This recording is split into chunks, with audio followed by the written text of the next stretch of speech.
पूर्व मुख्यमंत्री प्रोफेसर प्रेम कुमार धूमल वीरवार देर शाम ऊना जिला मुख्यालय पहुंचे। जिला मुख्यालय के सर्किट हाउस में रुके। इस दौरान पूर्व मुख्यमंत्री के साथ उप मुख्यमंत्री मुकेश अग्निहोत्री ने शिष्टाचार भेंट की। इस दौरान पूर्व मुख्यमंत्री ने पत्रकारों से बात करते हुए मौजूदा राजनीतिक परिदृश्य को लेकर बातचीत की। उन्होंने प्रदेश सरकार द्वारा लिए जा रहे कर्ज को गलत बताया। वहीं यहां तक कहा कि लिए गए कर्ज का ब्याज उतारने के लिए भी सरकार को कर्ज लेना पड़ रहा है और कर्मचारी अपने एरियर और डीए के किस्त के लिए सरकार की तरफ देख रहे हैं। पूर्व मुख्यमंत्री ने कहा कि सरकार को फिजूल खर्ची पर नियंत्रण करना चाहिए। धूमल ने कहा कि उनकी सरकार के समय भी प्रदेश में संसाधन इतने ही थे, लेकिन फिजूल खर्ची नहीं थी, जिसके कारण कर्मचारियों को सभी लाभ समय पर दिए जाते थे। उन्होंने कहा कि उनकी सरकार को ही 5 साल में कई बड़े अवार्ड मिले और छोटा सा प्रदेश बड़े बड़े राज्यों से मुकाबला कर रहा था। हिमाचल प्रदेश की आर्थिक स्थिति जो मीडिया में समाचार मिलते हैं पढ़ने के लिए, सुनने के लिए, उसके अनुसार तो ठीक नहीं है। एक रिवाज बन गया है कि दूसरी सरकार को दोष दो। वास्तव स्थिति तब तक ठीक नहीं होगी जब तक सरकारें जो भी सत्ता में हो वो रिसोर्स मोबिलाइजेशन के लिए, संसाधन जुटाने के लिए प्रयास नहीं करेंगे और फजूल खर्ची पे जब तक प्रतिबंध नहीं लगेगा। अगर फजूल खर्ची होती रहेगी, कर्जा लेते रहेंगे, तो आज तो स्थिति ये है कि जो ब्याज वापस करना होता है और किस्त कंपलसरी देनी होती है वापस, जहाँ से ऋण लिया होता है, उसके लिए भी कर्जा लिया जाता है। कर्मचारियों के एरियर्स देने को है। हमने सब कुछ कर्मचारियों को जो दे था वो दिया था। चौथा वेतन आयोग और 5वां वेतन आयोग जब हमारी सत्ता में सरकार थी, हमने लागू किए थे। और मुझे याद है 5वें वेतन आयोग के तो चुनाव से पहले कांग्रेस सरकार से 5% इंटरिम रिलीफ मांगते रहे कर्मचारी, वो भी नहीं मिला था। हमने 5वां वेतन आयोग लागू भी किया, पर उससे पहले ही हमने इतना अंतरिम राहत दे दी थी कि कई कर्मचारियों का तो जितना बनता था उससे ज़्यादा उनको मिल गया था। फिर हमने कहा कि जो क्लास 3-4 का कर्मचारी है उससे इकट्ठा रिकवर मत करो, थोड़ी आसान किस्तों में, जैसे वो कहता है थोड़ा थोड़ा करके वापस ले लो। जब केंद्र सरकार महंगाई बता देती थी तो हम साथ में महंगाई बता दे देते थे।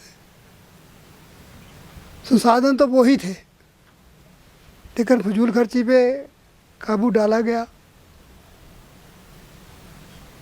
और जिसका जो देय था वो भी दिया, विकास के कार्य भी किए और 5 साल में 85 अवार्ड्स किसी स्टेट को मिले हों, ये भी इसी प्रदेश में हुआ। और हमारा कंपटीशन बिग स्टेट्स के साथ होता है। प्रदेश कांग्रेस सरकार द्वारा केंद्र सरकार पर सहयोग न करने के लिए लगाए जा रहे आरोपों का जवाब देते हुए प्रेम कुमार धूमल ने कहा कि आपदा की स्थिति में केंद्र सरकार ने हिमाचल प्रदेश में हर संभव सहयोग के लिए हाथ बढ़ाया है। प्रदेश सरकार की कुंठा केवल मात्र इतनी है कि केंद्र ने यह पैसा प्रदेश सरकार को न देकर सीधे लोगों तक पहुंचाने की व्यवस्था की है, ताकि पीड़ित लोगों को सीधे तौर पर लाभ पहुंचाया जा सके। 11,000 घर बनाने के लिए केंद्र पैसा दे रहा है।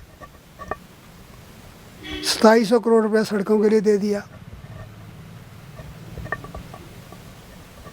विभिन्न मदों में पैसे अलग अलग मदों में आ रहे हैं। अब अगर इनको अपेक्षा है, किसी को ये हो कि केंद्र उठाएगा 10-12 हज़ार करोड़ रुपया वैसे ही कैश पड़ा देगा तुम्हें कि तुम बांट दो जिसको बांटना है, केंद्र से इस तरह से पैसे नहीं आते। योजनाओं के तहत प्रोजेक्ट्स बनाकर देने पड़ते हैं। वो प्रोजेक्ट्स जब स्वीकार होते हैं तो उनको पूरा करने के लिए पैसे मिलते हैं। जहाँ नुकसान हुआ है, मान लो वहाँ का प्रोजेक्ट बना के देते हैं, केंद्र उसको स्वीकृत करता है तो उसकी भरपाई भी वो करेगा, बनाएंगे। लेकिन कोई ये माने कि केंद्र चेक काटेंगे वहाँ से और पैसा भेज देंगे और फिर फंक्शन रख के उसमें वो चेक बांटते फिरेंगे लोगों को। और वो भी जैसे इल्ज़ाम लग रहे हैं, तथ्य क्या है सरकार बताए कि अपने चहेतों को मदद की जा रही है, मोबिलाइज किया जा रहा है। ये सारा कुछ ध्यान रखना पड़ेगा। केंद्र से अपेक्षा करना कि पैसा वैसे भेज दें, ये न कभी हुआ है ना हो। हिमाचल प्रदेश में भाजपा की विधानसभा चुनाव और उससे पूर्व उपचुनाव में हार के बाद आगामी लोकसभा चुनाव को लेकर संगठनात्मक रणनीति के संबंध में पूछे सवाल को लेकर पूर्व मुख्यमंत्री प्रेम कुमार धूमल ने कहा कि संगठन की नजर में हर चीज है और हर क्षेत्र में संगठनात्मक दृष्टि से अपने स्तर पर सुधार किया जा रहा है। चुनाव हमेशा कार्यकर्ता जिताता है, माहौल कार्यकर्ता बनाता है। सब कार्यकर्ताओं को एकजुट होकर काम करना होगा। आज मोदी जी का प्रधानमंत्री होना देश की आवश्यकता है। पहले तो सारे संसार में उनके जोड़ का कोई महत्वपूर्ण नेता आज नहीं है।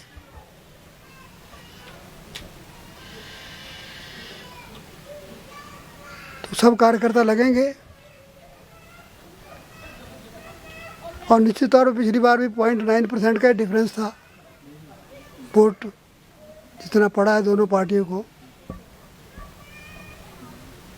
और सर सीटों में काफी फर्क पड़ गया, आपके बार बार आ रहा है 0.9%। उससे पहले बाई इलेक्शन भी हारे, उसके बाद चुनाव मुख्य में और सीटों में काफी अंतर आया। तो उसको क्या मानते हैं कि संगठन? ये सारी बातें ध्यान में हैं। संगठन अपने तौर पर जहाँ इसकी चर्चा करनी हो करता भी है, और जो लोग संगठन चला रहे हैं मुझे विश्वास है वो इस पर कार्रवाई करेंगे।